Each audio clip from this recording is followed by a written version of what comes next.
आज की इस लेक्चर में हम बात करेंगे टाइम इंडिपेंडेंट श्रोडिंगर इक्वेशन। ठीक है ना। तो श्रोडिंगर का इक्वेशन देखेंगे जो टाइम पे डिपेंड नहीं करेगा। ठीक है ना, अभी के लिए। ठीक है, तो टाइम इंडिपेंडेंट श्रोडिंगर इक्वेशन हम देखने जा रहे हैं। चलो आओ देखते हैं। सो Schrodinger argued that if an electron have wave-like properties, then it must be described by wave function। ठीक, उन्होंने बोला कि इलेक्ट्रॉन अगर वेव प्रॉपर्टी दिखा रहा है, इलेक्ट्रॉन अगर वेव नीचे शो कर रहा है, तो उसका जो प्रॉपर्टी है, इलेक्ट्रॉन की जो प्रॉपर्टी है, तो उसको हम क्या करें, उसको हम डिस्क्राइब करेंगे वेव फंक्शन के हिसाब से। ठीक है, उसको वेव फंक्शन के हिसाब से डिस्क्राइब किया जाए, क्योंकि इलेक्ट्रॉन का वेव नेचर भी है। ठीक है, this wave function is represented by Greek letter psi. Wave, यहाँ पे जो साई है वो हमारा क्या है, wave function. And it is denoted, it denotes the amplitude of the wave at a given point. तो साई साई क्या है, साई पहले बात सिंपल सी बात याद रख लो। साई है हमारा वेव फंक्शन। ठीक है, साई क्या है, हमारा वेव फंक्शन। ये डिनोट क्या करता है, ये एम्पलीट्यूड को डिनोट करता है, एम्पलीट्यूड ऑफ द वेव। ठीक है, किसी एक गिवन पॉइंट पे, किसी एक गिवन पॉइंट पे वेव का एम्पलीट्यूड। ठीक है, किसी एक गिवन पॉइंट पे वेव का एम्पलीट्यूड। ठीक है, तो वो हमारे पास साई डिनोट करता है। ठीक है, बाकी लास्ट लेक्चर में हमने साई के बारे में अच्छा खासा बात किया था। ठीक है, तो हाँ, Schrodinger expresses the wave properties of an electron in the form of an equation which is known as Schrodinger equation। ठीक है? उन्होंने Schrodinger अपना एक इक्वेशन दिया जो इलेक्ट्रॉन का वेव प्रॉपर्टी पे बेस है, मीन्स वो इलेक्ट्रॉन की वेव प्रॉपर्टी को एक्सप्रेस कर रहा है। ठीक है ना, तो श्रोडिंगर ने अपना इक्वेशन दिया, वो इक्वेशन में, उस इक्वेशन में इलेक्ट्रॉन का वेव प्रॉपर्टी एक्सप्रेस हो रहा है। ठीक है, Schrodinger equation is the fundamental equation of wave mechanics. Wave mechanics है ये फंडामेंटल इक्वेशन है जो श्रोडिंगर द्वारा दिया गया। ठीक है, and it may be obtain in the following वे। देखो, सबसे पहले तो आपको ये सिंपल सी बातें याद रख लेनी है। ठीक है, ये आपका सेकेंड ऑर्डर डेरिवेटिव। ठीक है, second order derivative of psi, second order derivative of psi del square psi divide by x square, means किसके रिस्पेक्ट में, एक्स के रिस्पेक्ट में, एक्स के रिस्पेक्ट में second order derivative. Second order derivative of psi ले लेनी है आपको। सेकेंड ऑर्डर डेरिवेटिव पता है ना आपको, आपको बेसिकली क्या करना है, डेल स्क्वायर कर देनी है साई का। ठीक है, किसके रिस्पेक्ट में, आपको किसके रिस्पेक्ट में करोगे, तो एक्स के रिस्पेक्ट में करनी है। तो ये हमारा सेकेंड ऑर्डर डेरिवेटिव। ठीक है, तो सेकेंड ऑर्डर डेरिवेटिव को आपको इक्वेट कर देना है किसके साथ, -4 pi square Sai by lambda square. ठीक है, इससे इक्वेट कर देनी है। सिंपल सी चीज़ें हैं ये, बस एज इट इज़ हमें याद रखनी है। ये कहाँ से आई, ये बिल्कुल अब मैथ्स में जाओगे तब पता चलेगा, उतनी मैथ हमें नहीं देखनी है। ठीक है, सो ये सिंपल सी बातें याद रख लेनी कि जो सेकेंड ऑर्डर डेरिवेटिव है, सेकेंड ऑर्डर पार्शियल डेरिवेटिव बोलेंगे हम। ठीक है ना, सेकेंड ऑर्डर पार्शियल डेरिवेटिव। ठीक है ना, डेल है यहाँ पे, second order partial derivative, second order partial derivative of psi. ठीक है, with respect to x, it is equals to 4 pi square, negative में 4 pi square psi upon lambda square. ठीक है, ये हमें एज इट इज़ याद रख लेनी है। ठीक है, अब इसको आप ऐसे भी लिख सकते हो, सिंपल सी बात है। आपने इस नेगेटिव टर्म को इस तरफ कर लिया और इक्वल्स टू में जीरो लिख दिया, कर सकते हैं ना। कोई नेगेटिव टर्म को राइट में ले आओ तो ये पॉजिटिव बन जाएगा और इस तरफ क्या बच जाएगा, जीरो। ठीक है, this equation is applicable to all particles including electron and protons. ये जो इक्वेशन दी है, जो इक्वेशन है, ये सब के लिए वैलिड है, इलेक्ट्रॉन प्रोटॉन सब के लिए। ठीक है, तो ये इक्वेशन अभी याद रखो। कैसे याद रखनी है, हमें बोलिए कि सेकेंड ऑर्डर पार्शियल डेरिवेटिव किस चीज़ का, सेकेंड ऑर्डर पार्शियल डेरिवेटिव किस चीज़ का, साई का सेकेंड ऑर्डर पार्शियल डेरिवेटिव लेनी है। ठीक है, second order partial derivative of Sai किसके रिस्पेक्ट में, ठीक है, वो हमारा रहेगा एक्स के रिस्पेक्ट में। ठीक है, तो हम क्या करेंगे, साई का सेकेंड ऑर्डर डेरिवेटिव लेंगे, पार्शियल डेरिवेटिव लेंगे किसके रिस्पेक्ट में, एक्स के रिस्पेक्ट में। डेल बना लेना, ठीक है ना। जैसा आपको डेल बनाना होता है। और वो हम इक्वल कर देंगे -4 पाई स्क्वायर साई अपन में लैम्डा स्क्वायर के। ठीक है, अब देखो दी टोटल एनर्जी ई, जो टोटल एनर्जी है ई हमारे सिस्टम का, क्वांटम मैकेनिकल सिस्टम का, of a moving particle may be considered as a sum of its potential. ये तो हमें पता है ना, ये तो हमें मैकेनिक्स से पता है कि टोटल एनर्जी जो होती है किसी भी पार्टिकल की टोटल एनर्जी वो पोटेंशियल एनर्जी प्लस में काइनेटिक एनर्जी। ये तो बोले किसी सिस्टम का जो किसी सिस्टम का जो टोटल एनर्जी है वो उस सिस्टम का काइनेटिक एनर्जी और उस सिस्टम के पोटेंशियल एनर्जी के बराबर होता है, उनके सम के बराबर होता है। ये चीज़ हमने बात कर रखी है, total energy equal to kinetic energy plus में पोटेंशियल एनर्जी, हमारी लोअर क्लासेस से हम पढ़ते आ रहे हैं। ठीक है, इस चीज़ को आप ऐसे भी लिख सकते हो कि काइनेटिक एनर्जी को आप क्या कर दो, kinetic energy equal to total energy में से पोटेंशियल को माइनस कर दो तो बचेगी काइनेटिक एनर्जी।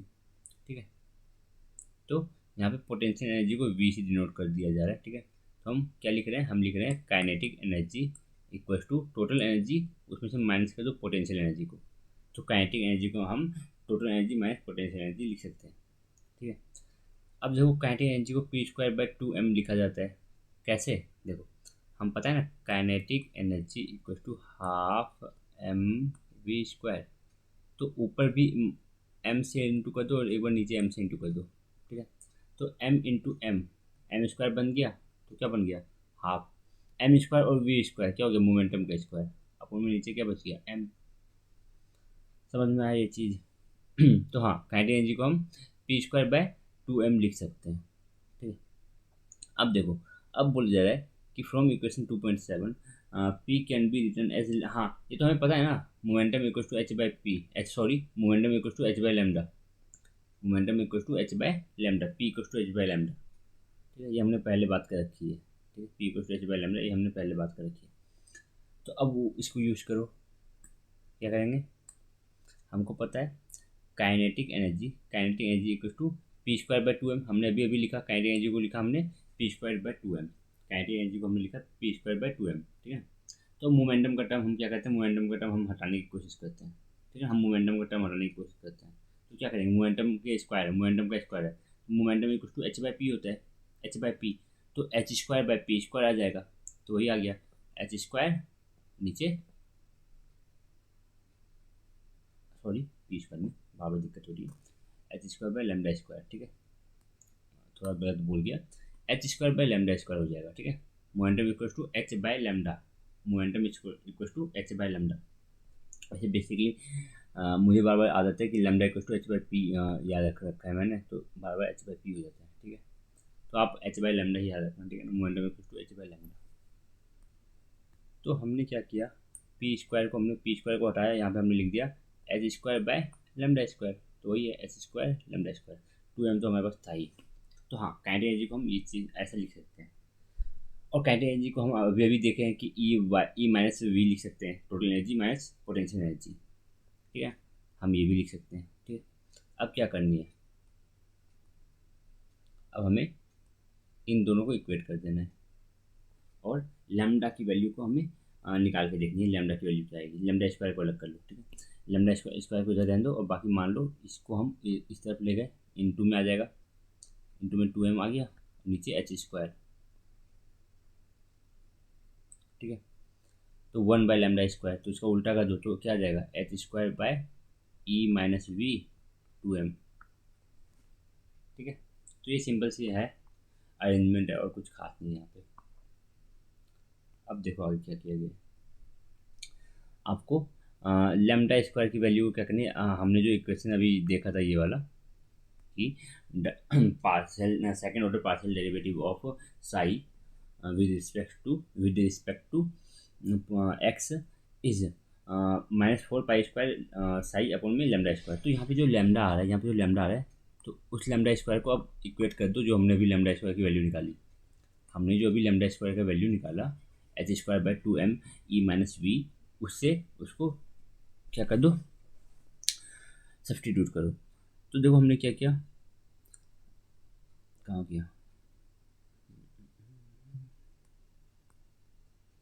ये रहा, हम ये तो वही हो गया हमारा second order derivative of Sai, minus हमने ये वाला यूज़ किया, ठीक है, ये वाला टर्म, ये वाला इक्वेशन हम यूज़ कर रहे हैं, इक्वल टू जीरो करके लिख लेना, ठीक है। तो हमने यहाँ पे पी को इक्वेट कर दिया, पी की जगह पे हमने पी की जगह पे हमने सॉरी लेमडा की जगह पे हमने लेमडा स्क्वायर की जगह पे हमने h square by 2m minus V हमने यूज़ कर लिया, ठीक है। अब हमें क्या करना है, ये तो आप इसको रीअरेंज करके ऐसे भी लिख सकते हो, इसको रीअरेंज करोगे तो ऐसा भी लिख सकते हो, ठीक है। ओनली रीअरेंजमेंट है और इसमें कुछ खास नहीं है, क्या है रीअरेंजमेंट भी नहीं है इसमें, क्या है बस 2 को 4 से इंटू कर दिया गया है और कुछ खास नहीं है इसमें। सेम है दोनों, बस 2 को और 4 को इंटू कर दिया गया और यहाँ पे 8 लिख दिया है, ठीक है। अब जो इक्वेशन 3.5 आया आपके पास is the well known Schrodinger equation in the one dimension, ये जो श्रोडिंगर इक्वेशन आपका आया, ठीक है, ये जो इक्वेशन हमारे पास बनती है ये हमारे पास श्रोडिंगर इक्वेशन है वन डायमेंशन के लिए, ये हमारे पास वन डायमेंशन के लिए, ठीक है।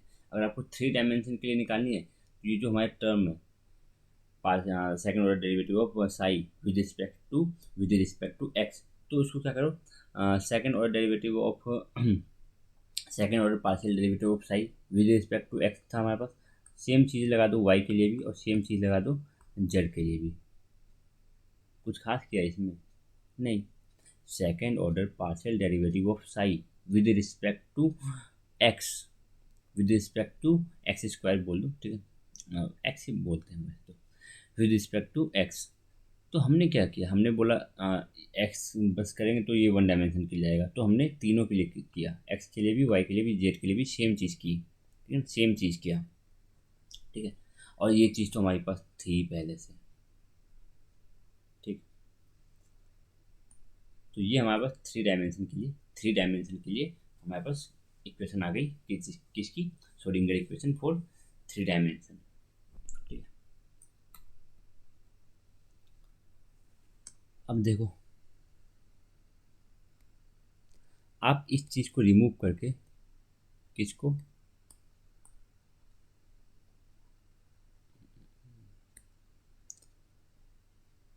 यहाँ पे थोड़ा ज़्यादा रीअरेंजमेंट हो गया है, देखने दो, हाँ।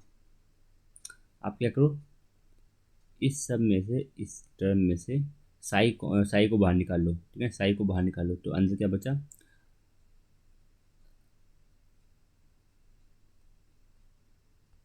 एक्स स्क्वायर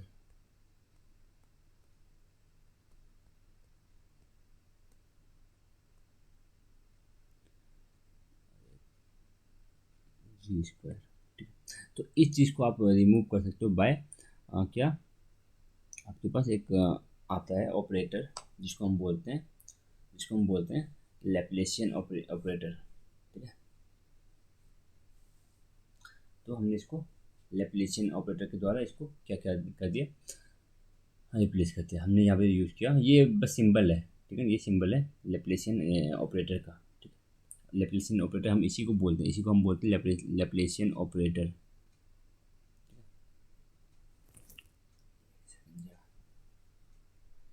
तो लैप्लेशियन ऑपरेटर से हमने इस चीज़ को लैप्लेशियन ऑपरेटर का हमने यहाँ पे सिंबल यूज़ कर लिया, ठीक है ना, और ये चीज़ कहलाती है हमारी लैप्लेशियन ऑपरेटर, ओके। हाँ तो इसमें और कुछ खास नहीं है, सेम चीज़ें ही है, अभी भी सेम चीज़ें चल रही है, बढ़ो आगे।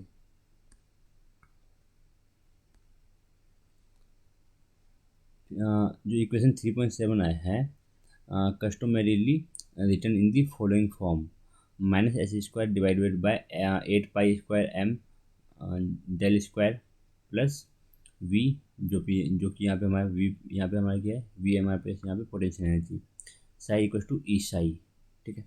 इसको क्या करो जो बताता हूँ, हमें इससे ये निकालनी है तो क्या करना पड़ेगा, हमें क्या करना है, ऐसे याद रखना ई साई आपको अलग कर लेनी है, ई और साई अलग कर लेनी है, हमें क्या ऐसे याद रखना है, ई साई हमें अलग कर लेना है, कैसे होगा। तो पहले तो देखो साई,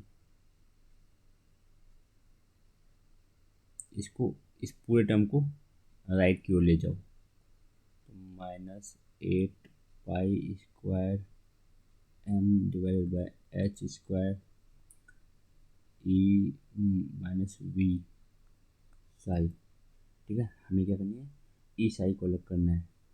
तो अब इस एच स्क्वायर को इस तरफ ले जाओ वापस, जी एस से लाए थे, तो del square psi H square equal to -8 pi square m, psi को इंटू करो इनसे, तो क्या बनेगा,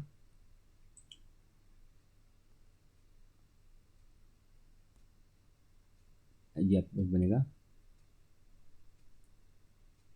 ई साई माइनस वी साई, ठीक है। अब ये चीज़ इंटू में इसको नीचे ले आओ, psi H square -8 pi square m, इधर क्या बच गया, इधर बच गया आपके पास E psi minus V Sai.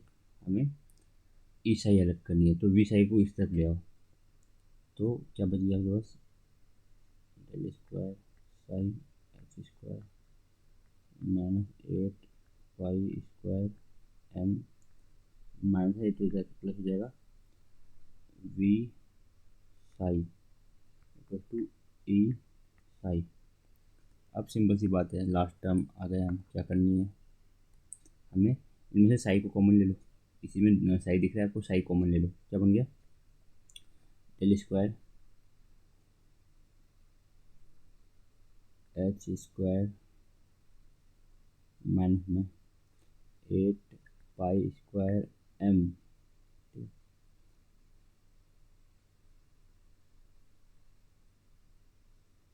Plus में वी, हमने कॉमन क्या ले लिया था, psi equal to E psi. तो देखो ये चीज़ आ गई, psi equal to E psi minus h square del square divided by 8 pi square m, ठीक है। तो हाँ, ये हमने सिंपल सी हमने रीअरेंजमेंट करी है, वो आपको आती भी है, ठीक है, इसमें कुछ मैथमेटिकल है नहीं ज़्यादा कुछ। तो अब जो ये चीज़ आई, ये जो चीज़ आई, ठीक है ना, अब जो ये चीज़ आई, इसको हम बोलते हैं, इसको हम बोलते हैं हैमिल्टोनियन, हैमिल्टोनियन ऑपरेटर, इस चीज़ को हम बोलते हैं हैमिल्टोनियन ऑपरेटर, ठीक है। तो this term is known as Hamiltonian operator. तो हम लिख देंगे, साई तो हमारे पास बाहर था, ये हमारा हैमिल्टोनियन ऑपरेटर, जिसको एच ओवर हेड से डिनोट करते हैं, ठीक है, इक्वल टू ई साई। तो याद करो, आपने क्लास 11 की केमिस्ट्री में पढ़ा भी होगा, H psi equal to E psi, H psi equal to E psi, क्या करो,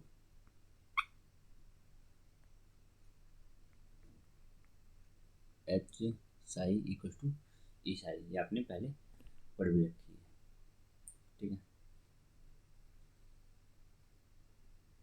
तो हाँ, हमने देखा हैमिल्टोनियन हैमिल्टोनियन ऑपरेटर की वैल्यू हमने कैसे निकाली।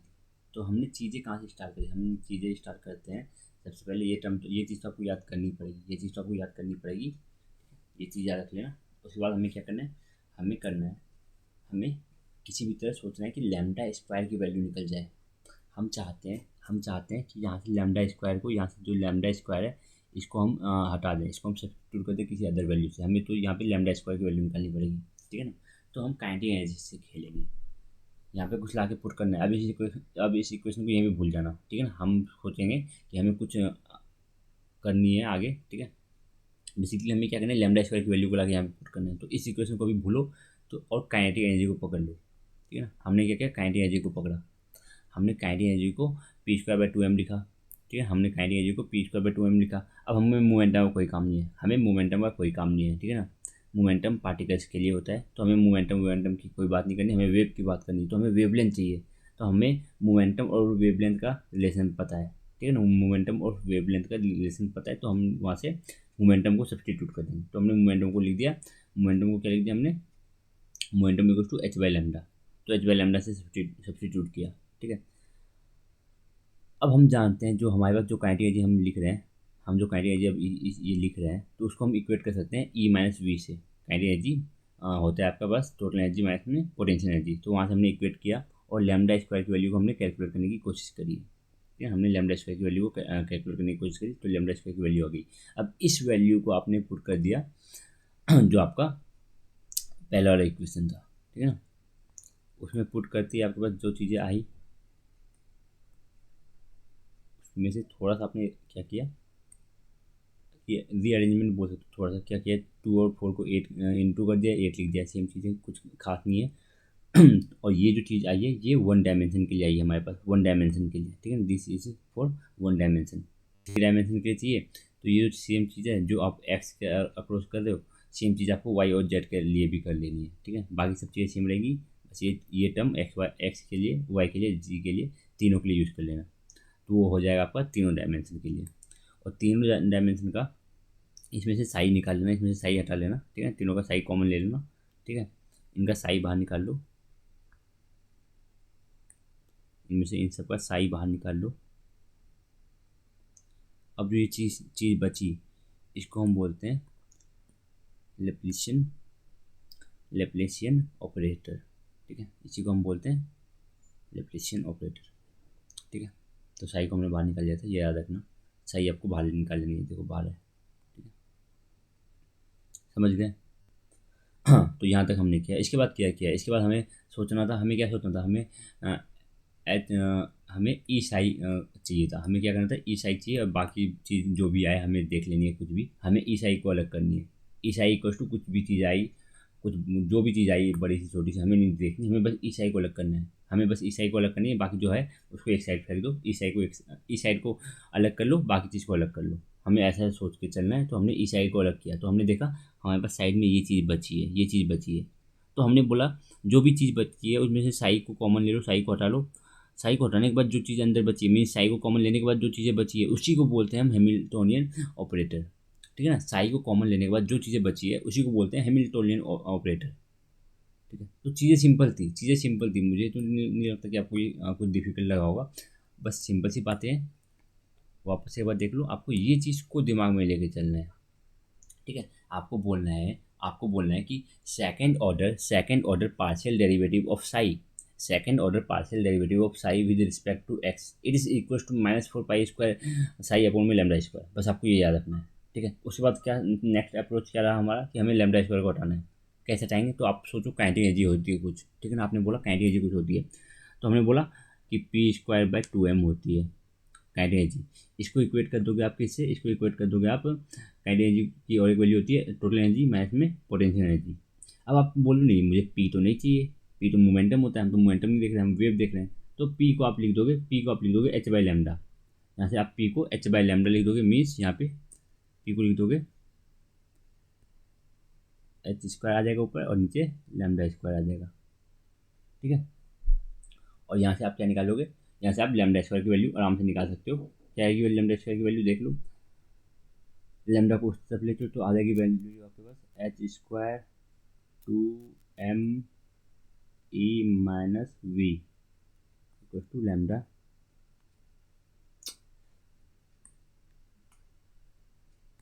Equal to lambda square. तो सिंपल सी चीज़ें थी, सिंपल सी चीज़ें थी, कुछ ज़्यादा खास नहीं था। जैसे हमने ये काम कर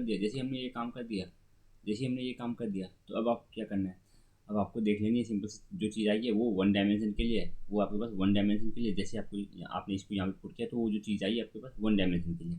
अगर आपको तीनों डायमेंशन के लिए चाहिए, 3 डायमेंशन के लिए चाहिए, तो आप जो चीज़ जो आप सेकेंड ऑर्डर डेरिवेटिव साई का ले रहे हो एक्स के रिस्पेक्ट में, तो उसको वाई और जेड के रिस्पेक्ट में भी ले लेना, बस हो गया। और उसमें से अगर साई को कॉमन लेके बाहर निकाल लोगे, जो चीज़ें अंदर बचेंगी उनको आप बोल दोगे लैप्लेशियन ऑपरेटर, ठीक है। तो सिंपल सी चीज़ें थी, आगे बढ़ते हैं हम।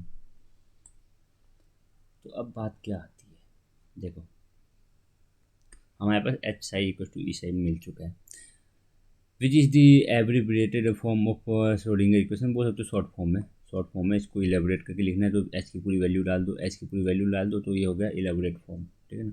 अभी तो ये शॉर्ट फॉर्म है, इसको हम हैमिल्टोनियन ऑपरेटर के टर्म में लिख रहे हैं, ठीक है। नोट डेट इक्वेशन 3.10 कहाँ है हमारे पास, 3 नहीं रहा, इस टाइम इंडिपेंडेंट, इसमें टाइम का कोई फंक्शन नहीं है, ये टाइम पे डिपेंड नहीं करती है, टाइम का कोई आया क्या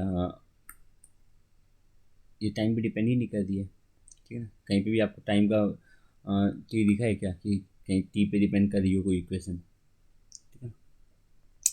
तो नहीं, ये टाइम पे डिपेंड नहीं करती, तो टाइम इंडिपेंडेंट ये इक्वेशन है, टाइम इंडिपेंडेंट श्रोडिंगर इक्वेशन है, because the neither the Hamiltonian nor the wave function. Time का यहाँ टर्म आया ही नहीं, टाइम का टर्म नहीं आया, तो हम बोल सकते हैं कि जो हैमिल्टोनियन ऑपरेटर है, जो हमें हैमिल्टोनियन ऑपरेटर है, और जो आपके पास क्या Schrodinger equation, because the Hamiltonian not the wave function Sai Sai ना ही साई और ना ही हैमिल्टोनियन ऑपरेटर डिपेंड करती है ई पे, सॉरी टी पे, ना ही हैमिल्टोनियन ऑपरेटर। देखो आपके पास इक्वेशन में क्या है, आपके पास इक्वेशन में क्या है, आपके पास इक्वेशन में है हैमिल्टोनियन ऑपरेटर, आपके पास है साई, ठीक है ना। एनर्जी तो डिपेंड नहीं करती टाइम पे, ठीक है।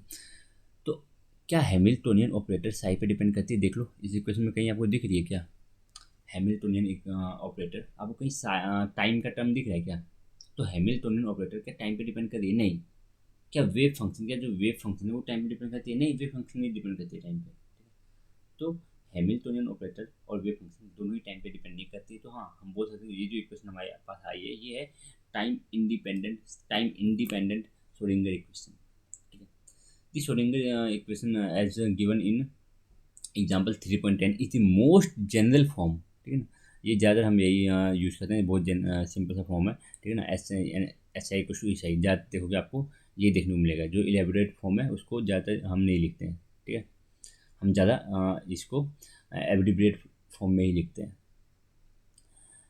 Thus, according to this equation, when we perform the mathematical operations given by Hamiltonian operator on psi, जब आप psi पे हैमिल्टोनियन ऑपरेटर अप्लाई करोगे, जब आप psi पे हैमिल्टोनियन ऑपरेटर को अप्लाई करोगे तो आपको मिलेगा psi, तो आपको क्या मिलेगा, आपको मिलेगा psi इंटू एनर्जी, ठीक है। साई मिलेगा किसके प्रोडक्ट के साथ, एनर्जी के साथ, एनर्जी और साई का प्रोडक्ट मिलेगा आपको, ठीक है। जब आप साई पे, तो ध्यान सुनो, ये एक्सप्रेशन क्या बताता है, श्रोडिंगर इक्वेशन हमें क्या बता रहा है कि जब आप साई पे हैमिल्टोनियन ऑपरेटर अप्लाई करते हो तो आपको एनर्जी और साई का प्रोडक्ट मिलता है, that is E into Sai, energy और साई का प्रोडक्ट मिल रहा है आपको, तो हाँ वही तो मिल रहा है हमें, ई साई। तो वही बोलता है this Schrodinger equation as given above in 3.10 is most general, देखिए।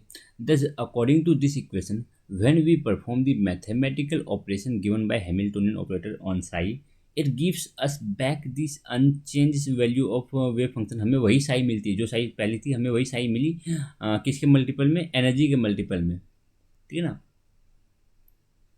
हमें वही वेव फंक्शन मिला जिस वेव फंक्शन के ऊपर हमने हैमिल्टोनियन ऑपरेटर को अप्लाई किया था, जिस वेव फंक्शन पे हमने हैमिल्टोनियन ऑपरेटर को अप्लाई किया हमें वही वेव फंक्शन मिला किसके मल्टीपल में, हमें वो वेव फंक्शन मिला एनर्जी के मल्टीपल में, ठीक है ना।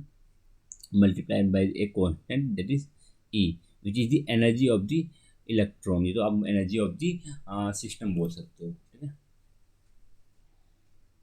चलो आप आगे देखते हैं। The wave function which satisfies the Schrodinger equation is not easy to determine it। देखो वो वेव फंक्शन वो टाइप के होते हैं। पहली बात सुन लो, जो साई है, साई साई साई क्या है, ये तो बस एक ये क्या है, साई क्या है, ये कुछ चीज़ है ना, ये तो बस एक क्या बोलते हैं इसको, ये तो बस एक नोटेशन है, तो डिनोट करते हैं वेव फंक्शन को साई से। टाइम टाइम को हम डिनोट करते हैं टी से, तो टी टाइम थोड़ा ना, टाइम मतलब 10 सेकेंड, 5 सेकेंड, 2.5 सेकेंड, ये टाइम, ये वैल्यूज है, ठीक है। ये तो बस डिनोट करने का अहम टर्म है, इससे डिनोट किया जाता है, ठीक है। सिंबल है, सिंबल बोल सकते हो, साई तो सिंबल है, साई कुछ नहीं है, साई बस एक सिंबल है वेव फंक्शन का, ठीक है ना। तो वेव फंक्शन जो साई है, साई की बहुत वैल्यू पॉसिबल है, तो बहुत सारे टाइप के वेव फंक्शन होते हैं, ठीक है ना। साई वेव फंक्शन है तो बहुत सारे टाइप के वेव फंक्शन होते हैं,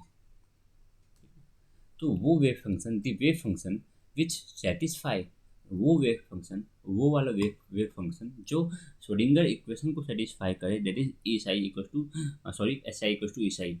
मीन्स कि आप जब साई पर हैमिल्टोनियन ऑपरेटर को अप्लाई करोगे, ठीक है, तो आपको साई ही मिले, सेम साई मिले, एनर्जी के प्रोडक्ट के साथ, ठीक है। इस चीज़ को सेटिस्फाई करना, अगर ये चीज़ होना, इसके लिए क्या चाहिए, तो द वेव फंक्शन, वो वेव फंक्शन जो सेटिस्फाई करता है श्रोडिंगर के इक्वेशन को, is not easy to determine, ठीक है ना। साई की वैल्यू को डिटरमाइन करना कि H psi equal to E psi, ये साई को डिटरमाइन करना कि यहाँ पे साई क्या होगी, साई की वैल्यू क्या रहेगी, ठीक है, साई की वैल्यू क्या रहने वाली है, इस चीज़ को डिटरमाइन करना बहुत ईजी नहीं है, ठीक है ना। साई की वैल्यू को डिटरमाइन करना, दैट इज वेव फंक्शन को डिटरमाइन करना, वो ईजी नहीं है, ठीक है ना। बहुत सारे टाइप के वेव फंक्शन होते हैं, ठीक है। अब जैसे अगर मैं सिंपल से एग्जांपल देना चाहूँ, सिंपल से बहुत सिंपल से एग्जांपल, आपके पास एक ताला है, ठीक है ना, नंबर वाला, जो नंबर 3 नंबर होते हैं उसके सीक्वेंस बनाओगे, मान लो लॉक का है 257, 257 आप डायल करोगे तो वो लॉक खुलेगा, आता है ना एक ताला, एक लॉक ऐसा, ठीक है। तो मान लो आपके पास वो लॉक तभी खुलेगा जब आप 257 एंटर करोगे, ठीक है। बट आपको पता ही नहीं है कौन सी वैल्यू पुट करोगे आप, कौन सा कॉम्बिनेशन आप पुट करोगे, ठीक है, कौन सा पासवर्ड आप पुट करोगे ताकि वो खुले, कोई एक स्पेसिफिक ही पासवर्ड होगा जिस जो पुट करने पर वो खुलेगा। तो आप क्या करोगे, पहले आप डालोगे 001 002 00, मान लो आपको आप भूल चुके हो, तो आप बोलना चाहते हो नहीं मुझे किसी तरह खोलना है, ठीक है ना। तो आप सारी वैल्यूज़ को जितने भी पॉसिबल वैल्यू आप उसको क्या करोगे ट्राई करोगे।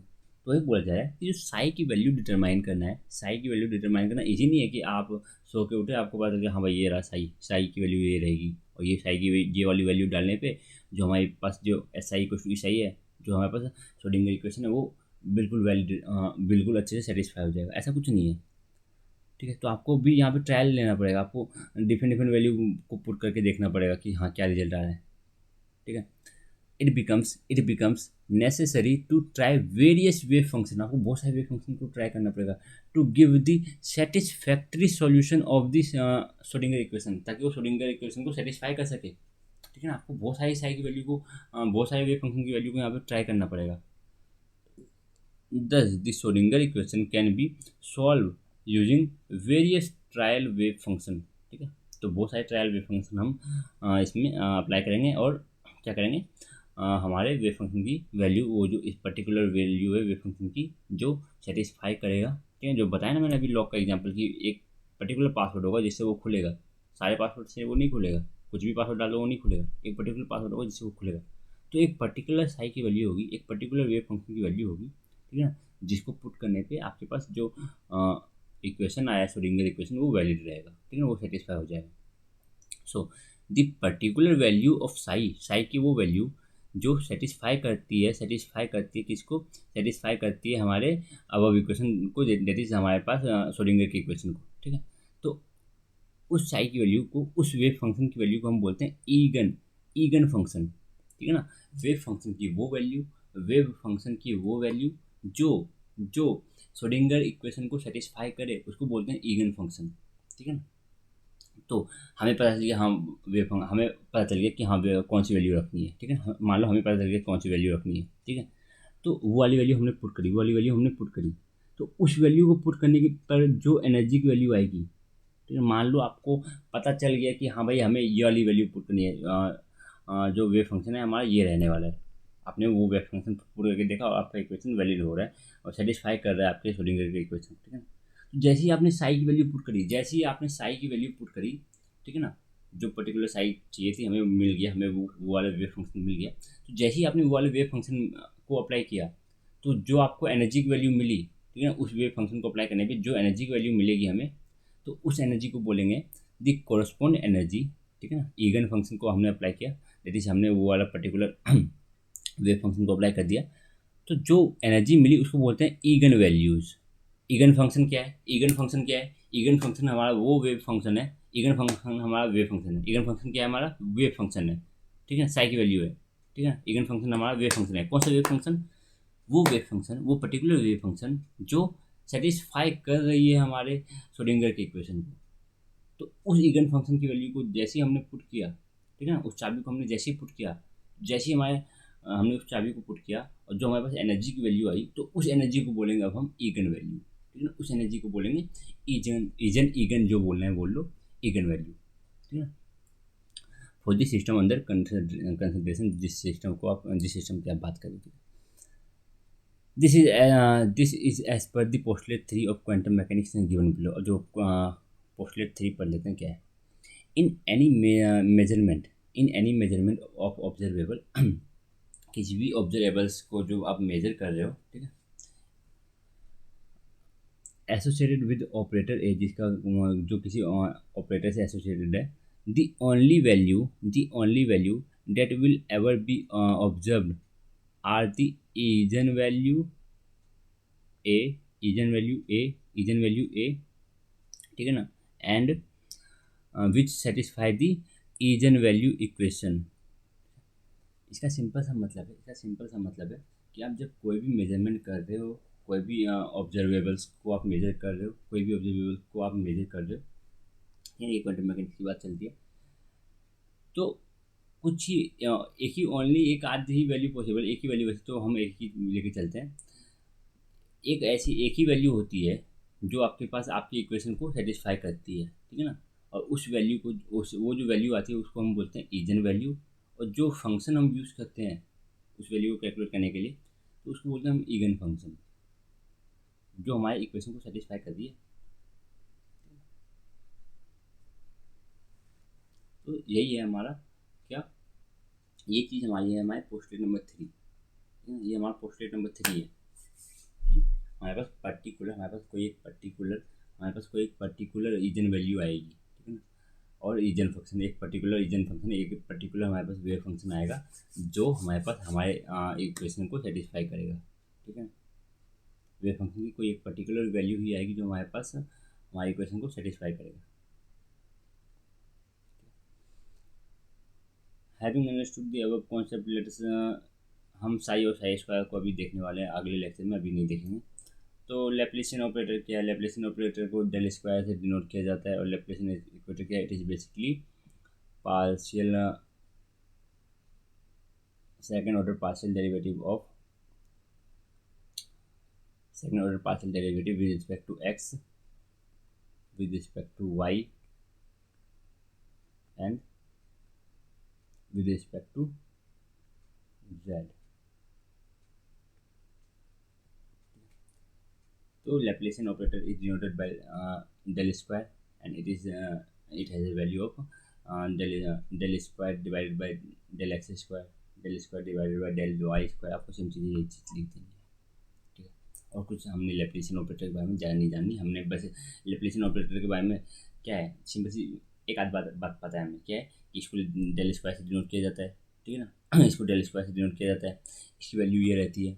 और क्या पता है हमें लैप्लेसियन ऑपरेटर के बारे में, बस यही कि एक मैथमेटिकल ऑपरेटर है, मैथमेटिकल टूल है, ठीक है।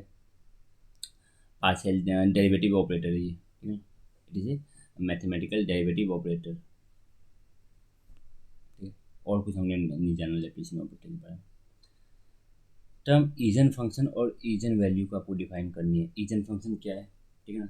वेव फंक्शन की वो पर्टिकुलर वैल्यू जो हमारे इक्वेशन को क्या करे, सेटिस्फाई करे, जो हमारे श्रोडिंगर इक्वेशन को सेटिस्फाई करे। The particular value of wave function which satisfies the आपका क्या गया, विच सेटिस्फाइज द श्रोडिंगर इक्वेशन, बस सिंपल सी बात है। और ईजन वैल्यू क्या बोलोगे, वो कोरस्पॉन्डिंग वैल्यू, ठीक है ना। Engine value is the corresponding value of engine function, ठीक है ना। जो ईजन फंक्शन को अप्लाई करने पे जो एनर्जी की जो वैल्यू आती है, ठीक है ना, ईजन फंक्शन को अप्लाई करने पे जो एनर्जी की वैल्यू आती है उसी को बोलते हैं हम ईजन वैल्यू। ईजन फंक्शन जैसे एक वेव फंक्शन ही है, तो उसको अप्लाई करने पे जो एनर्जी की वैल्यू आती है तो उसी को बोलते हैं हम ईजन वैल्यू। और क्या है खास इसमें। तो अभी तो हो गया वो टाइम, आई थिंक 3 बज गए होंगे, 3 बजने को आ गया, अभी टाइम है रात का। अब चला, नींद आ रही है मुझे। तो मिलते हैं कल के लेक्चर में। कल हम बात करेंगे क्या, गोल्जी बॉडी की बात कर लेंगे अब, ठीक है ना। तो आई होप आज का लेक्चर आपको समझ में आया होगा। सिंपल ही बातें थी। ईजन फंक्शन क्या होता है, ईजन वैल्यू क्या होती है, लैप्लेसियन ऑपरेटर क्या है, हमने कैसे इक्वेशन को डिराइव किया। आपको सिंपल सी पहली चीज़ याद रखनी थी ये वाली, ठीक है, ये एज इट इज़ आपको याद रखनी है। आगे तो हम बढ़ ही जाएंगे, आगे तो हम काइनेटिक एनर्जी के हिसाब से बढ़ेंगे। ये चीज़ आपको याद रखनी है, आगे सब काइनेटिक एनर्जी के हवाले, ठीक है। बस सिंपल सी बातें याद रखनी है कि इस इक्वेशन में से लैम्डा स्क्वायर को हटाना है, इस इक्वेशन में से लैम्डा स्क्वायर को हटाना है, ठीक है। और इसके लिए हम किसको यूज़ करेंगे, काइनेटिक एनर्जी को। तो kinetic energy equals to, kinetic energy equals to क्या, H square by lambda square 2m। ये तो आप इसको kinetic energy equals to P square by 2m लिख सकते हो। P square by 2m kinetic energy होती है, ठीक है। और पी को आप हमें हटा लेना है, क्यों, हमें वेव देख रही है, हम वेव देख रहे हैं तो मोमेंटम क्यों कैलकुलेट करेंगे, मोमेंटम पार्टिकल के लिए कैलकुलेट किया जाता है, तो हम वेव देख रहे हैं, ठीक है।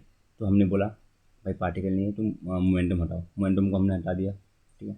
मोमेंटम को हमने हटाया, जो काइनेटिक एनर्जी की जो वैल्यू आई हमारे पास, ठीक है, उसको हमने काइनेटिक एनर्जी की दूसरी वैल्यू जो हम जानते हैं कि टोटल एनर्जी में से पोटेंशियल एनर्जी को मैच करोगे तो वो भी काइनेटिक एनर्जी कहलाती है, ठीक है। तो उसको हमने यूज़ किया और इक्वेट करके हमने लैम्डा स्क्वायर की वैल्यू को बेसिकली निकाला। और जैसे ही पुट किया हमने, जैसे हमने इसको पुट किया तो हमारे पास सिंपल सा ये इक्वेशन आ जाएगा आपके पास, ठीक है। ये इक्वेशन आ जाएगा, 4 और 2 को मल्टीप्लाई करेंगे, ये इक्वेशन आ जाएगा आपके पास। ये आया आपके पास एक डायरेक्शन के लिए, ठीक है, वन डायमेंशन के लिए। आप तीनों डायमेंशन के लिए निकालना चाहते हो तो तीनों डायमेंशन का सेकंड ऑर्डर पार्शियल डेरिवेटिव ले लोगे साई के रिस्पेक्ट में, ठीक है, साई का सेकंड ऑर्डर पार्शियल डेरिवेटिव, ठीक है, डिफरेंट डिफरेंट कोऑर्डिनेट्स के रिस्पेक्ट में, ठीक है। और हाँ, लैप्लेसियन ऑपरेटर के लिए भी हमने बता दिया कि साई को यहाँ से कॉमन लेकर बाहर निकालो, तो जो चीज़ें बचेंगी वो हमारे पास लैप्लेसियन ऑपरेटर रह जाएगा, ठीक है। और इसके बाद क्या किया हमने, इसके बाद सिंपल से इसको रीअरेंजमेंट ही किया है हमें। इसके बाद हमने क्या बोला, हमने बोला कि भाई ईसाई को, हमें ईसाई को अलग कर लेना है, हमें बोलना है क्या, हमें ईसाई को अलग कर लेना है। ईसाई के अलावा जितनी भी फालतू चीज़ें हैं उनको एक साइड कर दो, ठीक है, हमने कर दिया एक साइड। अब उसको एक साइड करने के बाद हमने बोला भाई इसमें से भी साई को अगर कॉमन ले रहे हैं तो ले लो, और बाकी जो चीज़ें बच रही है उसको हम बोल देते हैं हैमिल्टोनियन ऑपरेटर। तो हाँ, हमने बोल दिया। और हमने ये भी देखा कि श्रोडिंगर इक्वेशन जो हमारे पास वेव फंक्शन है, जो वेव फंक्शन साई है, उसको कैलकुलेट करना इजी नहीं होता, ठीक है। वेव फंक्शन को कैलकुलेट करना इजी नहीं होता। हमने क्या किया, ट्रायल्स यूज़ किए हैं, ठीक है। हमने ट्रायल वेव फंक्शन को यूज़ किया है, मीन्स आपने बहुत सारे कॉम्बिनेशन को यूज़ करके देखा है। जो वेव फंक्शन की वो वैल्यू वेव फंक्शन की वो वैल्यू जो श्रोडिंगर इक्वेशन को सेटिस्फाई करे उसको हम बोलते हैं ईजन फंक्शन, ठीक है। और ईजन फंक्शन के अक्रॉस जो ईजन फंक्शन के कॉरस्पॉन्ड जो एनर्जी की वैल्यू आएगी उसको हम बोलेंगे ईजन वैल्यू। यही हमारा पोस्टलेट नंबर 3। तो आई होप ये लेक्चर आपको सही ढंग से समझ में आया, ठीक है। तो मिलते हैं अगले लेक्चर में जहाँ हम बात करेंगे significance of Sai and Sai square. Basically कितना लेक्चर, एक लेक्चर इसका लग जाएगा और एक लेक्चर इसका लग जाएगा, 2 लेक्चर में हमारा काम खत्म है, ठीक है। चलो मिलते हैं, बाय।